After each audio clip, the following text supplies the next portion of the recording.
Earlier today, Rainbow Drop wanted me to vote, even though I already said he wouldn't vote last episode's recap. He claimed there was a tie, which didn't make sense, and then claimed it was between Book and Marker. And he claimed that if I didn't vote, Fire and Marker would choose who would be eliminated. This didn't coincide with the tiebreakers from last season, where Rainbow Drop decided who was eliminated. I decided not to vote. I don't want Rainbow Drop to make me recap another contest, but this is my recap on the third contest because he wanted it. The 13th contest is a Say in the Circle. Lollipop pops bubble. Fiery dodges the bubble juice and it lands on Blocky. Rainbow Drop enables player versus player, causing Needle to rip Marker. Marker's ink lands on Book. Blocky smacks Fiery with Cloudy. Cloudy condenses into water and extinguishes Fiery. Gelatin lands on the puddle and gets soggy. Tennis ball knocks Gelatin out of the circle. Blocky rips Book. The circle gets smaller, and then it progressively gets smaller, causing Needle to retreat interior. Everyone packs together as the circle gets smaller. Tennis ball is thrown out of the circle. Blocky and Needle are swapping places with each other, and Lollipop kicks Blocky out of the circle. Needle and Lollipop are the bottom two. As the circle continues to get smaller, Lollipop is reduced to a core. This means Needle wins the contest.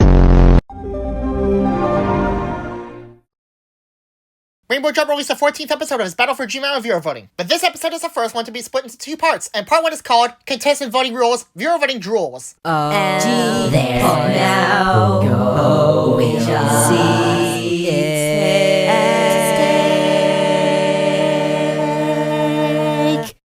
Boxy Box had another voice change. Now it doesn't even look like a text-to-speech voice. Last episode, Fiery, Marker, Book, and Bubble fell into the danger zone, so they're up for elimination. Fiery and Bubble are tied with 0 votes. Boxy Box doesn't reveal the total number of votes, but as soon as he said that Fiery and Bubble got 0 votes, he announced that Marker and Book got 1 vote each, meaning Rainbow Drop's claim was correct. Instead of letting Rainbow Drop decide who to eliminate, Boxy Box let Fire and Bubble decide who to eliminate. Boxy Box wants to eliminate the both of them if both get 1 vote for the contestant vote. This will be the first double elimination in the history of this viewer voting. Surprisingly, the contestant vote also ends in a tie. And instead of starting a tiebreaker, Boxy Box eliminates them both. Last episode, the voters had to vote for which of these tied people could rejoin the game. Instead of announcing the rejoin, Rainbow Drop puts Nickel, Pen, Eraser, Fries, Spongy, and Leafy in a 6-way tie with 1 vote. Nickel and Fries are the only 2 contestants with U2 votes, so they probably shouldn't count. But instead of starting a tiebreaker for the other 4, Rainbow Drop unfairly lets Fries rejoin because Nickel won the last season. Rainbow Drop doesn't add a second rejoiner, which doesn't make up for the double elimination. Battle for Gmail, episode 15. Ramen Taco.